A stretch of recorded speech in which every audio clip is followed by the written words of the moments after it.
and stopping people from interfering. Could be so, in the insulation business. Hmm? In the insulation business. Insulation. Like isolation? Oh. Remedial. Okay. Radio frequency interference. Whenever you have a radio, you got interference. It just comes with it, you know. You're not the only one in the world with a radio device, or a device that emits radio energy. So there's going to be interference. You're going to run into it sooner or later in one form or another. It might be severe, might be annoying, might be debilitating, depending on what it's affecting. There are basically two types of radio frequency interference. The type of radio frequency interference that affects a device that's designed to receive radio waves, like a receiver or a remote control or something like that. It's designed, it is a radio itself, it's designed to be a radio, it's designed to receive radio frequency, but it's receiving signals that you don't want it to receive. The second type of device would be one that's really not designed as a receiver. It's not intended to be a receiver, not intended to be susceptible to radio, but it is. Usually it's because the designer has not thought about radio waves when he built it. And you'll run into that a lot with some of the equipment that comes into Canada that's not approved. It can be a problem. And we'll go into a little more detail on that in a minute. But this is the kind of stuff that you're going to be dealing with. So it doesn't take a lot of energy to interfere, or especially your receivers. Receivers are very sensitive. Typical HF receiver is sensitive to something like 0.02 microvolts. Like it's very, very low. So it doesn't take much. Your VHF receivers, they're a little less sensitive, maybe 0.1. Still way more sensitive than they really need to be, but that's so you can pick up the weak signals and so on and so forth. So a properly designed radio receiver will have a well-tuned front end. It'll be very selective, and it'll be able to handle other frequencies that it's not supposed to receive and not receive them if it's properly designed. But that goes out the window if the signal gets to a certain point that it overloads the set. You know, you can design something that works well in an environment, but put it next to a 20,000 watt TV transmitter and start operating in 6 meters, and well, you got your work cut out for you. Assuming that the device works once you turn it on the first time. The front end will probably get blown, but there's ways to avoid that. We can talk about that too. So when you start setting up your station, you're not going to be so much concerned about receiving interference. What you want to do is make sure that your station doesn't create interference, doesn't create problems for you or other people. You don't want to get noticed for the wrong reasons. So there are different types of interference. The most common that you may run into is what's called audio rectification. And what audio rectification is simply, if you remember your basic theory, we talked about basic radios. Well, you talked about crystal radios, how all you need is a diode and a coil of wire and a capacitor, and you've got yourself a crystal radio set. You put an earphone on it. They used to sell them in kits. Kids used to buy them. You'd wrap a piece of wire on a drum.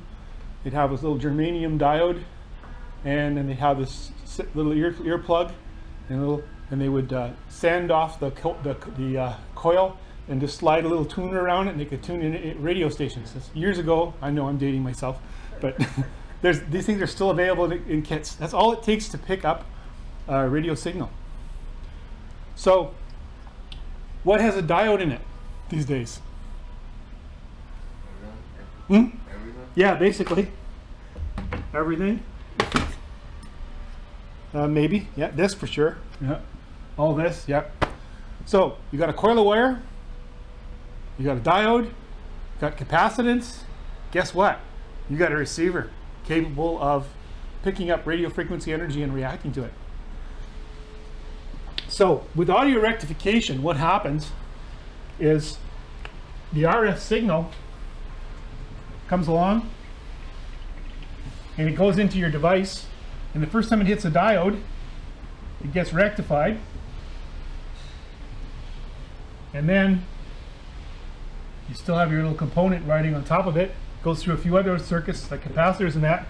Clips off the RF, and now you got an audio signal. Now, if this happens to be feeding an audio amplifier, guess what? It doesn't know the difference. If it gets that far, it could have come out of your tape deck as far as it's concerned. So audio rectification is very common. Telephones are highly affected by it. The worst is stereo systems or wireless speakers. Well, not wireless speakers, but computer speakers and things like that. And what happens is you have an amplifier in there, and if it gets through the right combination of components at the right magnitude, it will be decoded and it will see it as an audio signal by the time it gets to the front of your amp, and you're going to hear what's coming out there. In case of sideband, they're going to hear Donald Duck. CW, they might hear and if it's loud enough and the neighbor is particularly fond of his radio systems, he's going to be knocking on your door. So you need to know what's going on. In 98% of the cases, these problems are very easy to solve. And there's lots of expertise in the ham community, so if you're not comfortable, you can get someone that can help with you, work with the neighbor, so on and so forth, if you need to solve a problem like this. The trick is to make sure that you don't antagonize a neighbor. You know, be diplomatic. Don't accuse them of having a piece of junk for a receiver. That will get you the bum's rush so fast. Don't do it. You have to be tactful. There might be a slight immunity problem, which is easily fixable, and and it's not a big problem. We can take care of that. Very simple to take care of. Oh, okay. Well, what is that? Anyway, the most common problem, stereo systems particularly, you have your stereo box. You have all your little devices that come into it. They feed in through your cables, your tape deck, your tuner, all the different things. And then you have your speakers.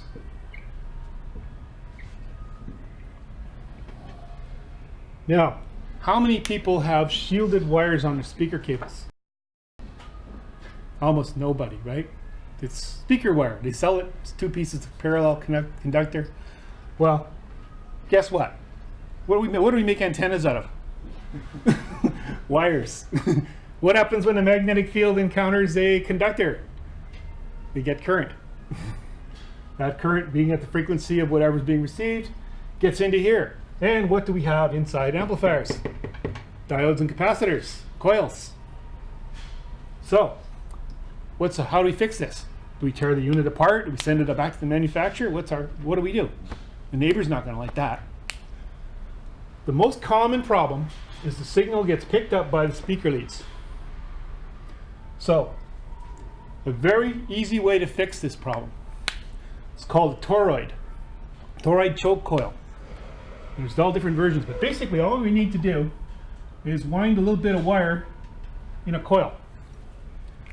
And particularly efficient with that is a little device that you can pick up at your local supply stores.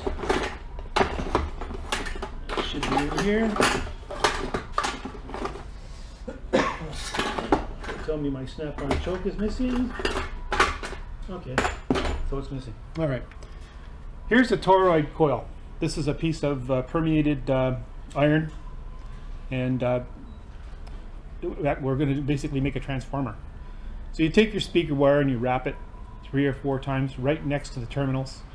Then you connect your terminals up, and you do that for both sides. What happens is the radio frequency energy traveling along this cable sees a very high impedance because of this coil. It doesn't get any further. Problem solved. That easy. How easy is it?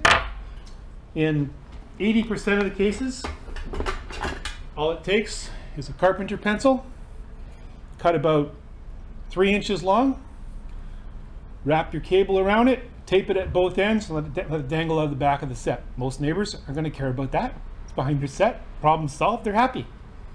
Didn't cost them anything. It can be that simple. Telephones, same trick. At each receiver also works well. If that's not enough, then you can get something a little more stronger, but guarantee it's going to make some difference right away. There are commercially manufactured versions of this for a telephone. This just plugs into the line. They are obtainable. I'll pass that around if you want to look at it. It's just a piece of wire wrapped around a small toroid with the connections ready for the phone. You just clip, and it's done. I don't know, does it make a difference where you put that toroid? Or Yes. It does, eh? Yeah. You want to stop it here. Here's no good because it can still pick up here. Okay. It's got to be as close as possible. Right at the terminals. Okay. The second problem that can happen, it can come in these leads. This is rarer, but it does happen. When this doesn't solve the problem, then you unplug one device at a time and see if it disappears with one of them or both. In this case, the fix is a little bit more expensive, but if it was me, I'd just pay for it. I'd get them proper, good quality shielded cables. Most of the cables that come with these devices are very poor, and they just don't do a good job.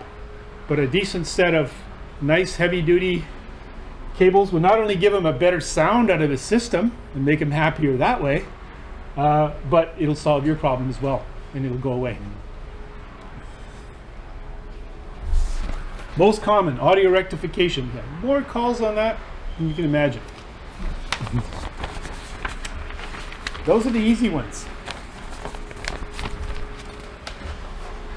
Now, radio frequency related. You learned about how signals are created in your radio transmitter. They mix different frequencies together to get the frequency you want. In the process of mixing, you create other frequencies, which you don't necessarily want, and you try to attenuate those so that they don't get out of the transmitter. These are usually harmonics or mixtures of frequencies that are being in the set. A good, well-designed receiver will block most of them, but sometimes not to the effect that needed. Especially some of the older radios may not have it. So it's always a good practice if you're going to set up an HF station to have a bandpass filter. And that's a simple device. There are different versions. They're not an expensive device. It's cheap insurance.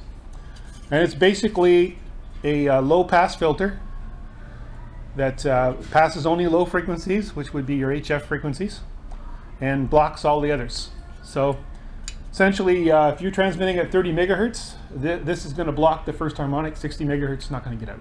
So you're not going to bother TV sets. And so on and so forth. The less frequencies that you put out that you don't want, the better for you, better for your neighbor. I highly recommend every station invest in one of these. And that would be how much? Oh, Approximately. they can be cheap. You can even build them yourself. This is a commercial one. It would probably cost about 70 or 80 bucks. This is an old one. This quality is hard to find now. It's tunable also. But you can build them. They're easy to build. There's stuff all over the internet. Throw them together. A coil of wire, capacitor. Just make it the right value. Put it all together. Stick it in a box. It's easy. The new radios have them built in, don't they? Most radios, when you're switching bands, you hear that clickety clickety click going on in these modern radios. They have tuned bandpass filters built into the radios, and they're much better than the old ones, but they're still not perfect.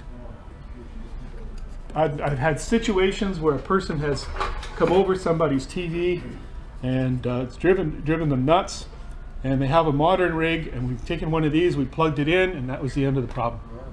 So we had found a perfect. So he had to get another one and then had a permanent home. I have one in my station, and it's always there. And what's the loss of those things? Very minimal. Yeah, a couple of decibels or no? Maybe. Depends how well they're designed. Yeah. But in HF, you're not particularly worried about the losses. Yeah. VHF, UHF is where you really start to worry about losses.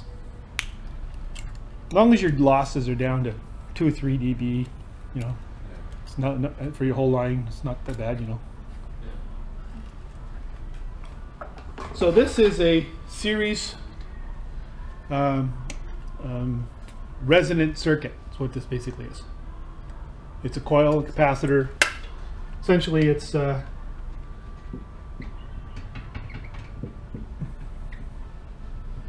and the values are calculated according to what band they want to pass. High impedance of frequencies above a certain frequency, and almost no impedance at all for the frequencies you want. Now, sometimes, say in a case of, we're going to go back to the old TV theory here. Not many people watch TV off the air anymore, but the principle is the same. You have a device that's affected by other frequencies that don't need to be there. There's two ways of getting rid of it. One is at the source with the low pass filter. The other is on the device itself with a high pass filter. So in this case, the frequencies that the device is being affected, it wants to receive the high frequencies. It doesn't want your lower frequencies. So you put a little device on the antenna that does the opposite, and it's usually a parallel circuit. And it blocks the reception of the frequencies below where you want them to be. So you have your high pass and your low pass filters. And they're just that. A low pass filter passes low frequencies, blocks high frequencies. High pass filter passes high frequencies, blocks low frequencies.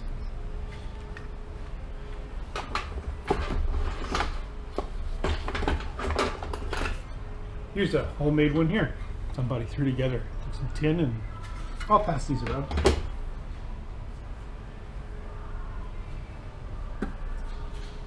And this is it's an old one we used to have in the department. I bought it. This one is highly tunable. You can play with this. But it's a low pass filter as well. But you can tailor it to whatever you want.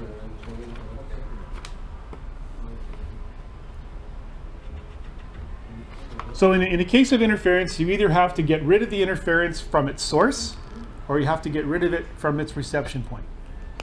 If you can control the source, it's always best to go to the source. But if you can't get it from the source, you go to the reception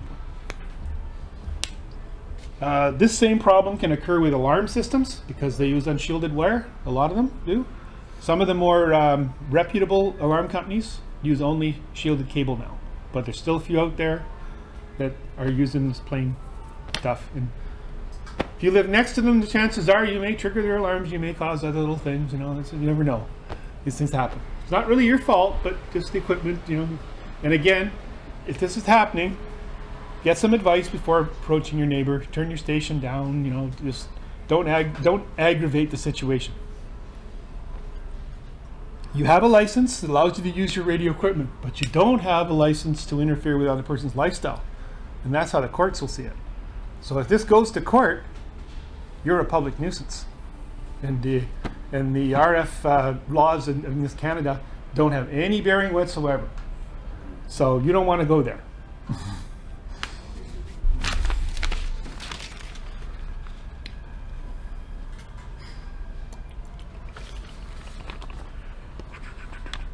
Limitation, filter reject, Now we talked about, you learned about filters. Again, how your filters work. You have very selective filters. They'll only pass certain frequency and knock the heck out of the others. Those would be specific filters designed to get rid of one particular frequency, or pass it, in this case, to pass a certain frequency. So this would be a band pass. And then you have the opposite, which would be a band reject. What this filter does is, as you get closer to a certain frequency, its response drops way down. So this one is designed to pass a specific frequency. This one is designed to get rid of a certain frequency. These are your two basic type filters. This will be on the test. And it's good to know the difference between a band pass and a band reject filter. This being a pass, this being a reject.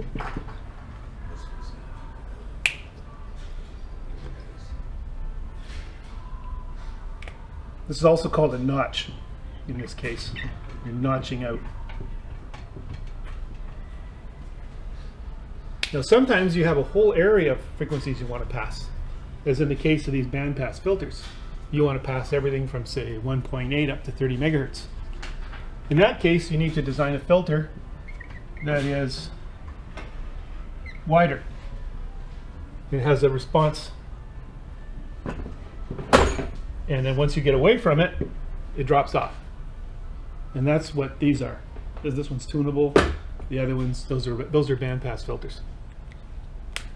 You can also go a full reject as well. There are actually some that are designed to take out a whole section. We use one of these in performing our navigational communication interference for when a new FM station comes on board, and there's a whole bunch of them in the area. And they're all high power stations. So what happens is we'll first measure the maximum peak of the FM station to get a reference, and then from that point on we will block out the entire FM band so that they don't overload us when we try to receive signals up here in our receiver. Without this, our equipment is so sensitive it would be overloaded and it would be impossible for us to detect the weaker signals further up the band. So that's where we would use that.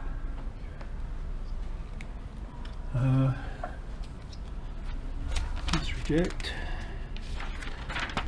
As far as doing the VHF, UHF, the most common problem you run into with VHF is what they call intermodulation.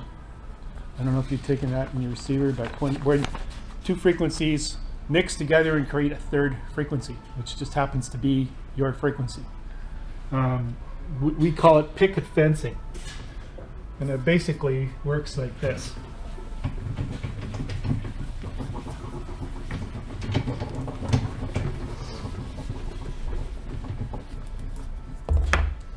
If you have three frequencies, or two frequencies rather, that are side by side, and frequency A, frequency B, and they're both close to each other, and there are two different transmitters. These two devices can get into each other, and they can start to mix in your receiver. And you know what happens when you get two frequencies mixing in a receiver? The golden rule is you always get the sum, the difference, and the two originals from any two frequencies that are mixed together. You learn that in your radio theory. And that's what happens here. So this one and this one mix together, and when A minus B creates a frequency here, which is the same distance from A as B. And if you had C and A together, they would mix and they would create a product that's the same distance from A again, because it'd be subtracting the same number. So we call it picket fencing. This is a classic guaranteed intermod. It's going to happen. Perfect example is, I'm going to bring exact frequencies now. If you were to monitor 146.880, which is the St. Joe Island repeater receive, 146.880, and somebody was to be transmitting nearby on 146.580, and someone else was transmitting, having a conversation at 146.520. I think that works out. Is that those are numbers?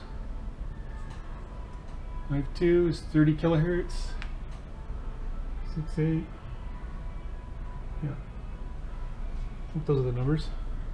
It should be 0.88. You got 0.80. Oh, 0.88. Right. That's 6.8. Yeah. I think those are the right numbers. Yeah. So, believe it or not, if you took two walkie-talkies in the same room and tuned a receiver and a third receiver to 146.88, transmitted these two at the same time, you would create a signal on that receiver. It would pick it up. And the easiest way to spot an intermod is that, especially if there's two conversations going on here, what you hear on this receiver will be a combination of both. Two voices will be on top of each other. And they'll also be twice as loud as the signal you're receiving on your signal, because they are mixing together and they are multiplied and the amplitude is doubled. So intermods usually come out as in the middle of your cover and all distorted. They just make you jump. They're so obvious. It's not a problem in this area, is it, Evan? Only if you do this. Yeah. RF If you got someone who likes to sleep on 14688, and two guys on each side of them that one guy wants to talk every night on 152 and the other guy wants to talk on 58, every few seconds when those two come together, he's going to hear both conversations on 88. There's no way you can stop it. Well, not entirely true, but we'll get to that. Okay. So these are really close together, though. It's really tough. When signals get closer together, it's hard to build a filter that can know the difference. Eh? You're talking really sharp filtering here in this case. But sometimes they're further away, a couple of megahertz. Then, or even more. But they can still do it. If this was 10 megahertz away from this frequency, same thing's going to happen. However, because it's so far apart now, it's easier to get rid of one of these with a filter. And in this case, you would want a notch filter. All you got to do is get rid of one of them. Your choice. Without two, no mix. So really all you need is to get rid of one frequency. So that's where your notch filter would come in handy. And sometimes a notch filter is really simple. I'm going to show you one right now.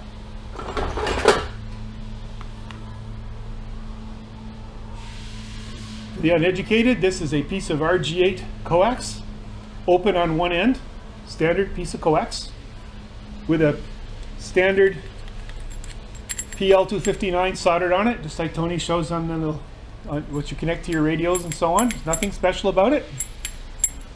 And the little T connectors that you can buy. You connect this in series with your transmitter line or your receiver line, well, transceiver anyway, on a UHF. And believe it or not, this will take out a certain band of frequencies. And this is called a stub filter. Very simple to use. You've got a piece of wire, therefore you have inductance. You've got space between the center conductor and the outer conductor. You've got capacitance. Everything you need to create a resonant circuit. All you got to do is trim it to the right point, to the right frequency for what you want to get rid of, and it'll notch it out. This little baby right here will take care of a certain paging transmitter in town. If some people are living very close to it, it drives amateurs nuts. Put this on your set, bye pager. That simple. Some of the fun stuff in ham radio. Here's another one for a different frequency. It just has to be screwed on to these other adapters and it's ready to go. They work. Alan, is there a formula for calculating? Yes, there is. It's all on the internet. It's all in the internet. Yeah, in the ham handbooks too. That's where I got it from. Okay, that. Meter mods, got that. Well, I talked about overload. That'll be on the exam at some point. Front end overload, very important. If a transmitter gets a transmitter causes a signal to get into a receiver that's more powerful than it can filter and more powerful than it can handle, it's going to overload the receiver, and the interference is going to be all over, no matter where you tune it. It's just going to be there, and that's a sign of front end overload. If you can't tune it out, it's an overload condition. If it's an intermod, it disappears every now and then as you go through it. Intermods are specific; they only occur on certain frequencies. But an overload, everything. Overloads.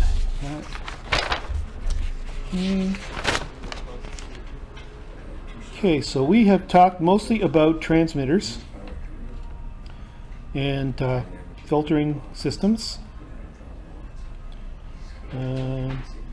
Harmonics. We talked a little bit of harmonics. You should notice, if you're paying attention, that the ham bands are harmonics of each other. That was on purpose. You have 40 meters, 20 meters, 15, 30 meters. Notice how they're multiples of each other? That's because they're taking advantage of the fact, as we all know, whenever you create one frequency, there's a possibility of the sum, the difference in the two originals, and so on, and there are harmonics created as well. It's like if you've ever done that trick where you pull a string tight and you string it like a guitar, for instance. Guitar is a good choice. That when you hit a guitar string, there's more than one frequency going on there. And those frequencies together give you that rich tone of the string. So there are other frequencies that are being created that are all multiples of the original. So the idea is that if you're operating on 20 meters and you have a spur at the first harmonic, then it's only going to be heard 2 frequencies up, which is another band. Double the frequency, another band. Or 40 meters, right? 40 is a better example. 7 megahertz, you're going to have something a little bit lower in amplitude than what you are using for your actual transmitter, but it's going to be, it'll show up somewhere in the 40 meter band. That's another ham band, so it's not going to bother anybody with hams. Now, back in the early days, this was very common, and radios were not all that well designed, and this was just sort of part of the parcel. The new radios are much better designed, and there's really no need for that. But it does occur at some points. Again, this guy's your friend. He does that as well. He helps out with that. Okay. And sisters, one devices, one interference.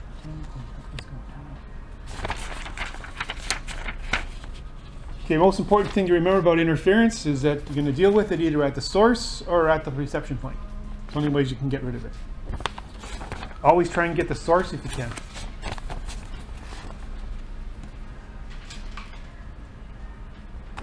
And the closer the frequencies are, the more difficult they are to filter. You'll need a much sharper filter, more selective. Further away, you can get nice broadband filters like these guys. Will take care of it. Basically, this takes out the whole paging band. So if another company decides to put another pager in beside the other one, you may not have to change this either, and still take it out because they're close. It's a broadband filter. It's not a narrow filter at all. But their band is so far away from ours, it doesn't matter. It's not going to affect 2 meters. Paging transmitters typically operate 149 megahertz. We're operating at least a megahertz away or more. So it's good enough to do the trick. Got that. Modulation we talked about. Basic filters talked about. Stop project. Harmonic radiation covered that. Vibrate. There are some excellent books on the department's website. They've done a lot of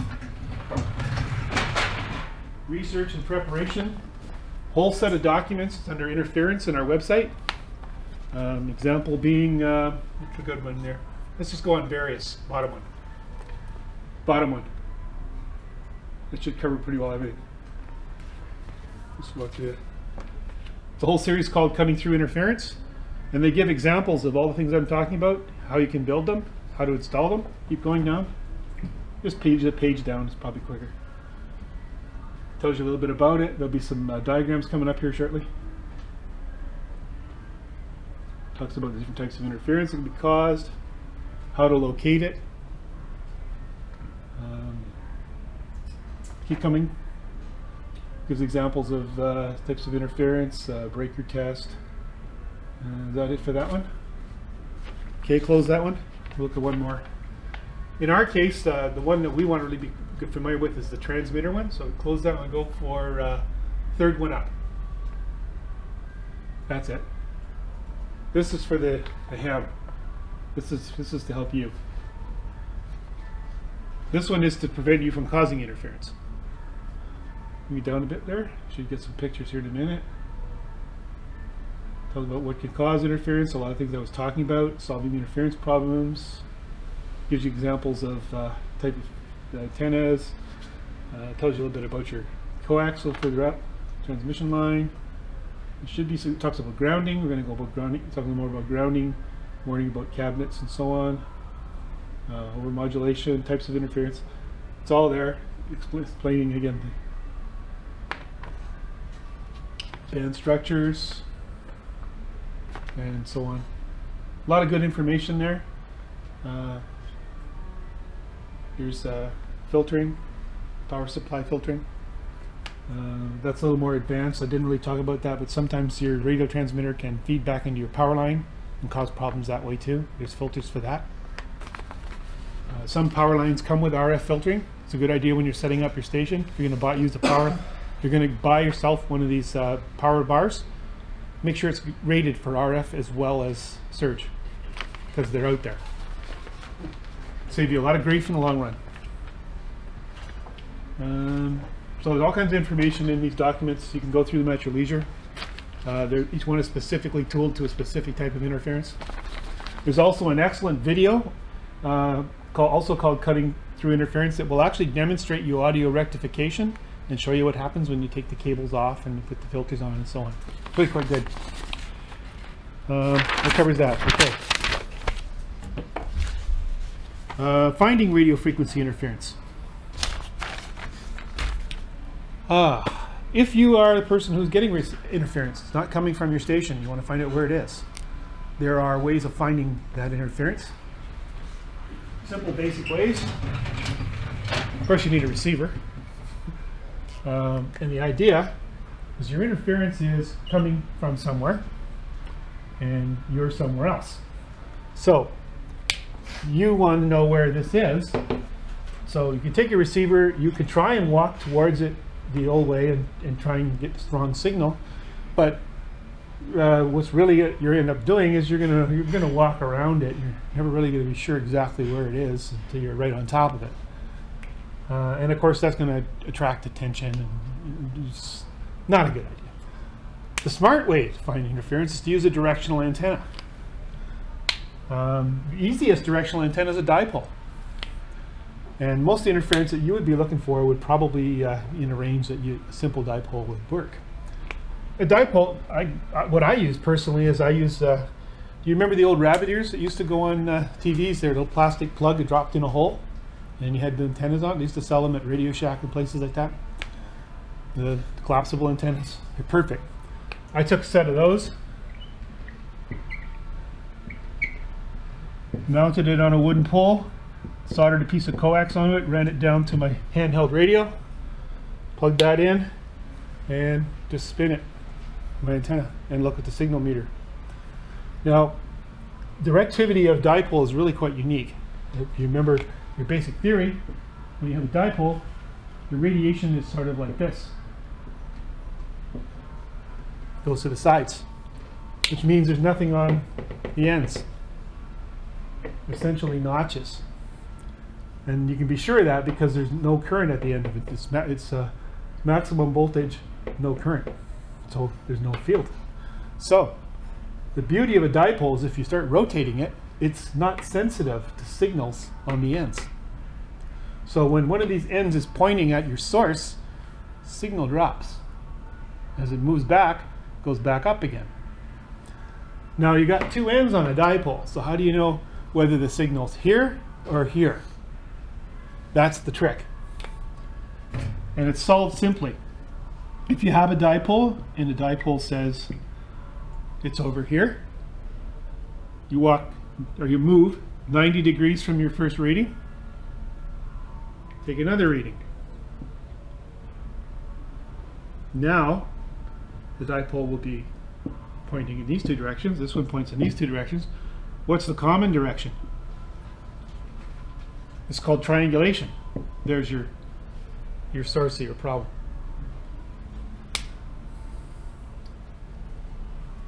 Another problem you might run into is hydro interference. Occasionally hydro systems go bad and can cause problems. They're fairly easy to find.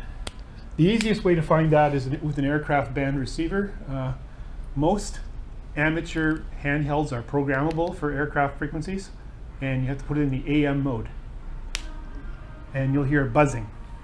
You just walk up to the pole where you think it is, hold the receiver, give it a couple of good thumps if you're on the right pole, chances are that's where your problem is. Contact the lower power company. Now, when dealing with the power companies, they are reluctant to do anything about something that's not causing them a problem. So you have to be tactful. Now, apart from my profession, if I have to bring that in, I would, but I normally don't have to. What I tell people is if you're dealing with a power company, just explain to them that this kind of problem has been known to cause serious malfunctions. And this is just the first sign of a problem. And if you choose not to check it, it's not your fault if the transformer falls and kills a kid, or if a piece of hardware falls down. It's another place. The problem's going to get worse. So you really should at least go and check it. They usually respond quite well to that. But it's usually the dirty insulators, isn't it? Sometimes it's a dirty insulator. There's a whole section, again, on our website, talks about that. There's also a document, which I don't know if Mike has put it on yet, but we have a document. It's on one of our old training manuals. I don't believe it's got copyright on it, so it's going to go on the website. And it will step you through the structure of standard AC 8 poles. It'll point out the sources of possible interference and solutions. And the step-by-step process for finding AC, for those so inclined. Knowledge is power.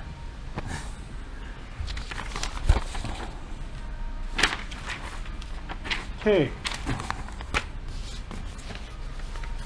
One other thing I want to cover, it's sort of on safety, but it's also interference as well. Are we out of time? Oh, we got lots of time. You good? Okay. This is important stuff. It may not necessarily be on the test directly, but when you get your license, this is going to be really good to know. Some of it will be. Lightning protection. Something up in the air, close to the ground, that's higher than everything else, is attractive to lightning. That might be an antenna. So, how do you protect yourself from a lightning strike? You have a typical antenna system.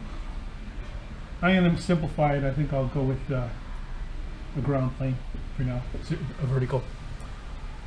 So you have your coax line that comes down, and it goes to your radio. That's your typical installation. So you have a cable, you have a shield, and you have a center conductor. Runs all the way down to here. Well, you want to properly to protect yourself.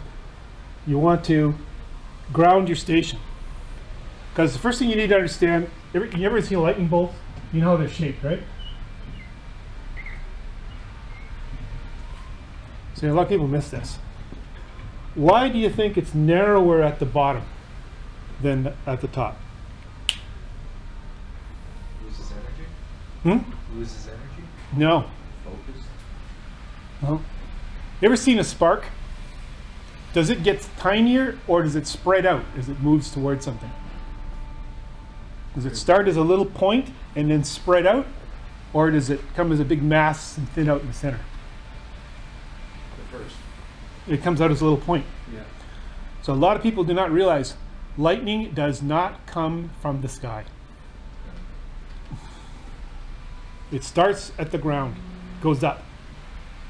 The reason it's narrow at the top is because that's where it's just starting to flow. As it starts to flow, more electrons spread out and discharge themselves through a wider field. Sheet lightning is one great big massive discharge from the ground. But more commonly, this fork lightning starts at a tiny point, works its way up, and it's a massive discharge from a built up. There's a voltage potential between the ground and positively charged ions in the clouds. And when that voltage potential is big enough to jump the gap, it's going to do it. Now, if it can get a free ride from a tower, there's even more chance that it's going to choose to come up the tower and go through the cloud. And of course, lightning spreads everywhere, so once that current starts flowing, it's going to end up somewhere else too. So we got to stop that. Since lightning comes from the ground, we want to encourage it not to go through our antenna system. This only occurs when the potential voltage builds up to a certain point. So what would be the logical way to stop lightning from discharging from the ground in your area? Yes, but why does it work? Remember I said voltage potential builds up. When it reaches a certain point, it's going to go. Whether there's something there or not. It'll come right out of the ground if it has to. It's all about equalizing the potential. Exactly. Don't let the voltage build up. How do you do that? You control it. If you've ever seen a lightning rod on top of a tower, or on top of a barn, it's a good example. Your standard Gothic lightning rods, you know, in your horror movies and that, they come to a point. Monster climbs a big house, you know, and there's this little round globe and this shiny pointed rod. Well, believe it or not, if you were to look at these rods, they are sharpened to a point, a fine point. And there's a reason for that. These rods have a line that goes right down to a stake in the ground. And a tiny little point here. Here's what happens with a proper grounding. As the voltage begins to build up between your clouds and your ground, that potential begins to build. Now, here's a nice, easy way for that potential to move, the electrons to start moving up and discharge themselves into the cloud. And tiny little point for them to do it. So now these electrons can travel up here, and it takes much less voltage between here and here to make it jump than it would from here. So it's going to want to come up this line. But because there's only a tiny little point and the voltage is not really high, it's just going to try to just sort of spark its way harmlessly, little static discharges every now and then, and it's going to never build up to the potential where it can destroy something. And it's sharpened to a point to encourage lightning to just use that tiny little bit of point for spark. That's done on purpose. If you were to make that flat, the discharge would probably start melting the rod, because so much current would be encouraged to jump that extra area, it would just melting the rod down. But by keeping it to a sharp little point, it just bleeds off slowly and it doesn't heat up the tip, and they last for years. In the case of an antenna, they typically come to a fairly good point, but not as good as a lightning rod. And if lightning decides to, it's going to become a short stub pretty quick. The idea again is not to let it do that, to encourage it to slowly bleed off. To do that, you want to ground the outside shield of your antenna line to a stake in the ground. Now there's a whole bunch of ways to do this, and I'm going to show you some really neat ways of doing this by pictures. I just want you to understand the principle before I show you the pictures. But in the end, this is what you want to do. You want to encourage these electrons to flow through here at a very simple, light, and controlled rate. Not even enough to cause interference to your antenna. Very, very tiny, minute, like static on a rug. As long as it has a steady discharge path, the voltage will never build up, and you'll get no huge sudden jolt, which will fry your antenna system and anything else that's connected to it. And it works very well. Of course, whenever there's a lightning storm, the smart ham takes the coax off his radio, puts it on the ground, stays away from it, just in case. Because even if there's a little bit of a spark gets in here, it still could be enough to destroy your receiver. Doesn't take a lot. So disconnect it, leave it, stay away from it. Some people actually build a panel. You have a little panel with all the connections, and they're all grounded, and they screw the connectors onto it. The ends are shorted together, and they go to a common ground to really make sure that nothing gets in the house, nothing jumps to your power lines or anything. And that's a good way. That takes care of Murphy pretty good. So everybody understand the principle I'm getting at here now? Now also, you have a structure that holds this up. It could be a tower or whatever. It's also a good idea to ground that as well. and same idea, but all to one single common tie point, which I'm going to explain to you by pictures in a minute. So any questions? Got that? Oh, one other thing I'll mention. If you have a properly grounded system, there is a zone of protection that extends 45 degrees in every direction.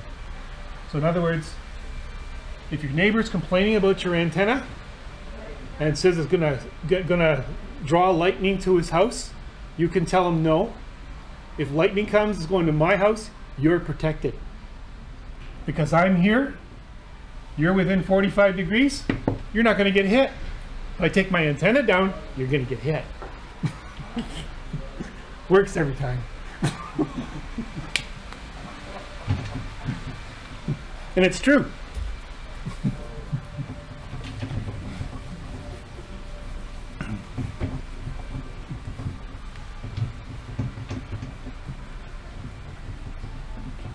Works when you want to raise your antenna too. Well, you know, I want to raise my antenna. Well, you know, better reception, and you know it'll improve the chance. It'll reduce the chance even more that your house will ever get hit by lightning. Whole neighborhood, get up high enough. Yeah, protect two neighbors on each side. It does. Okay, got that. All right. I'm going to show you some actual examples of installations. So we'll go to station grounds. This one here. Okay. Here's a simple coax feed, second one down. Simple makeshift for those who don't have a lot of, what's that? Yeah, accept. This one. Hopefully you'll run it. Should check that. It's a JPEG, that's why. Come on. Okay. This is a simple way. Of course, you'll have to enhance it a little bit. Basically, you have your coax line. They strip off a piece of the outside shielding. They wrap a wire around it. They connect it to a ground stake. The only thing is, you need to weather protect this. If you're going to do this, make sure it's sealed really well. I recommend amalgam tape. If you've never heard of that, it's kind of like a rubberized tape. Very sticky, it's stretchy. It's not like electrical tape, it's special stuff. You wrap onto it, and as soon as it heats up, it becomes fused, and it's all one piece. It's totally waterproof. This would work. Close that? Or maybe you don't have to close it. Maybe just go play. Let's go with the play here. See if that works. Right there. It's going to light up right there. No, here. Good. Click. See if that works. Yeah, this is another example. In this case, we have a PL259 installed on both ends, and we have one of these.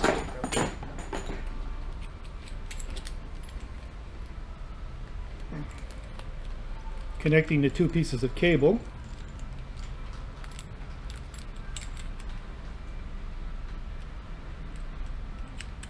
The joiner, like so, and they connect their ground wire to this instead of the cable itself. And again, that would be wrapped up, protected as well. It's a better, more solid connection, less chance of it breaking and having other problems.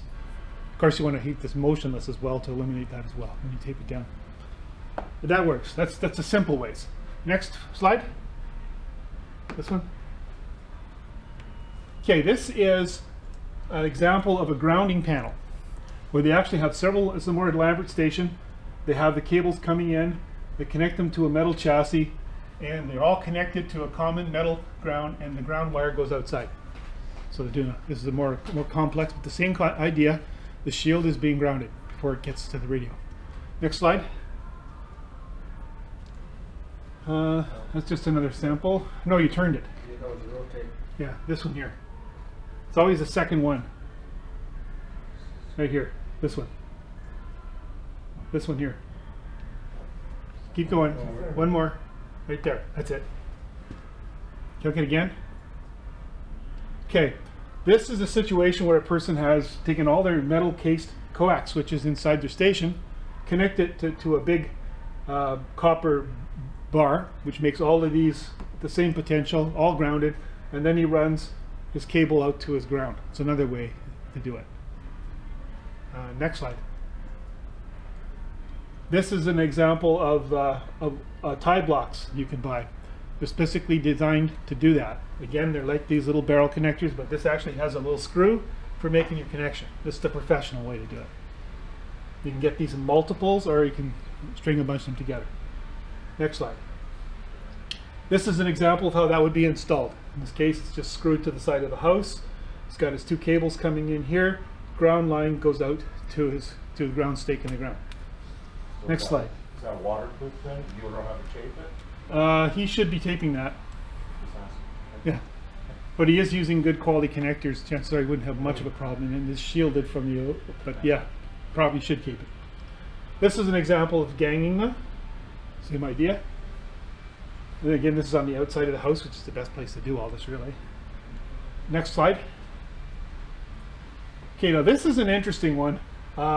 This is for an antenna system that uses a dipole with a ladder line. You remember we talked about different types of feed line. You could have coax or you could have parallel wires. In this case, this is a homemade device, and they're really quite effective. It's old school ham. They basically run their lines down from their antenna to two tie points, and they use two Champion spark plugs. And the spark plugs are grounded. The casing is grounded to the metal chassis on each side, and this other end of this goes to their radio system. The idea is that if lightning tries to get in, it's going to be discharged through the spark plugs to the ground more easily than getting to their equipment. Next slide.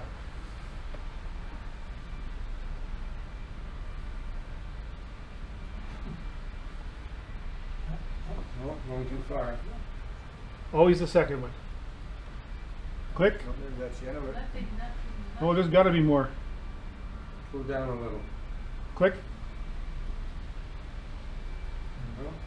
No, No, there's more here. this is, Right there where it says click. When it lights up. try the right arrow on that.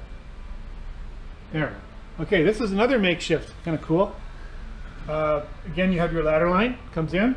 What they've done is they just created two little nuts here, screws kind of thing. They took this piece of metal and they bent it. They created their own little spark gap, like a spark plug, and they run their ground wire to that. Same idea. It works. Next slide. Okay. This is an example of how to set up your equipment. When you have multiple pieces of equipment in your station, you want to run ground lines to each piece of equipment. But there's a problem you have to be aware of. In this case, we run all the lines from each of the different points, the ground connections that are on your transmitters and so on and so forth, to a single point.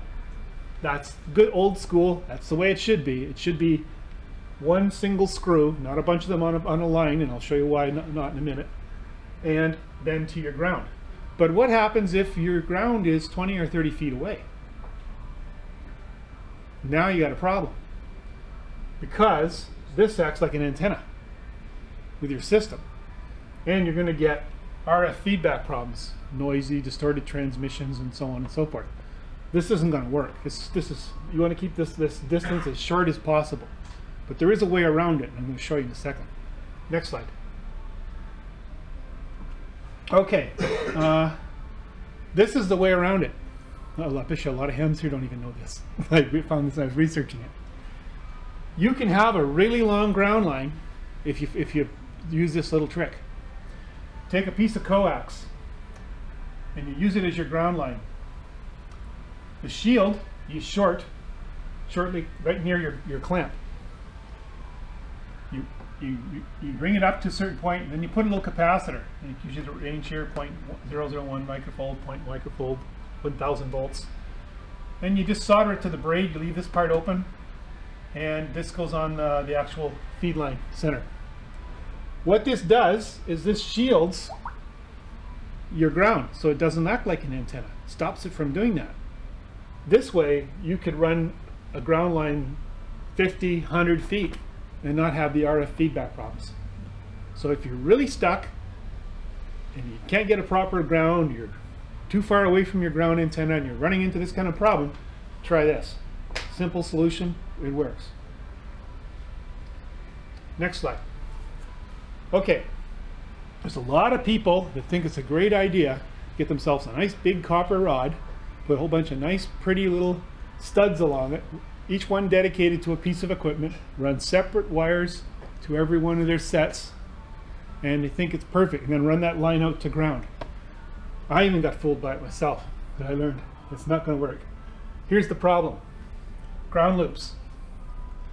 Essentially what you got here is you got a piece of wire comes from each of your pieces of equipment. You got a potential difference between each one of these connections. You got an inductor and you got capacitance. These are going to interact and cause problems. Can't do that. You got to do it with the first one. Take all of these and mount them to one single screw, one single point, and then run that to your ground. Otherwise, you're going to get distortion, especially when you're running high-powered systems, and your signal's going to be terrible, and you might blow up some of your lower-power systems, and might get a shock touching equipment, RF shocks. All kinds of things can happen. So to prevent all of that, it's a good idea to ground your equipment, but if you're going to ground it, one single tie point, and then to your ground. Don't fall into this bus trick. It will bite you. Here's an example of ground-mounted through lines. We told how different ways you can do it. Here's another way they chose to do it. Right on the ground stake. No wires involved, nothing to break, connect. This is a much more solid and reliable way to do things. The more lead-in wires you can get rid of for your grounding system, the better. Next slide. And this is the proper way to do it. One single point, one screw, then to your ground. Next slide. Lightning protection. Also, these devices are designed. These are professional devices. These go in line with your feed. And there's a little plug that goes in here. It's a little gas discharge fuse. And what happens is if the current builds up to a certain point, it will pop this fuse and break the connection so it doesn't get to your radio. And for light charges and static and stuff, you have this little ground that go to your grounding system. This little bit extra protection, you put this in each of your lines. They market them with several different names, Blitz, Bug, and such. Here's two examples here. I have these ones on my station actually. Next slide. Tower systems. This is a well-grounded, well-constructed system for a tower. Notice how each leg of the tower has a strap that goes to a grounding rod, and all of the ground rods are tied together. So there's still one single point of ground. This is a really well-grounded, protected system. Some people will just put a clamp on one leg. It may work okay, but might take the other two routes rather than ground out. You never know. Welding, other factors, and so on, potential differences. The smart way is to ground it all. Next slide. Here's a close-up. Shows the grounding rods, how this is all tied in. Yeah, we're almost out of time. Okay, next slide. We're almost done. Blitz bug, I'm handing around right now. There's a little ground spot and a little spark. Yes? How far should the ground stakes be in the ground? 10 feet. 10 feet? The average 10-foot ground stake would be just fine. Okay. Yeah. Next. We're back to that. One more. I think we're done with our slide. Okay, any questions?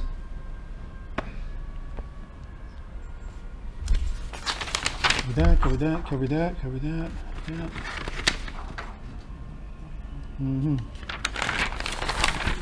See, some of this I'll put on the web if it's not there already.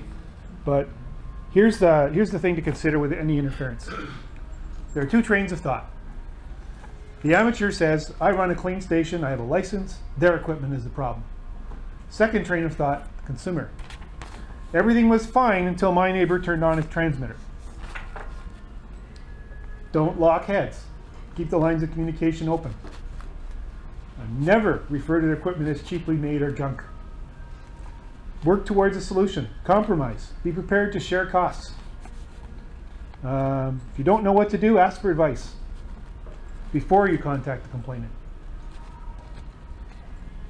Don't think because you have a license and nothing is wrong with your station, you can just ignore the complaints.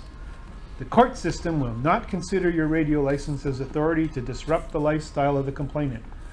Be courteous, helpful, and work towards a mutual solution. That's it. Thank you for your attention.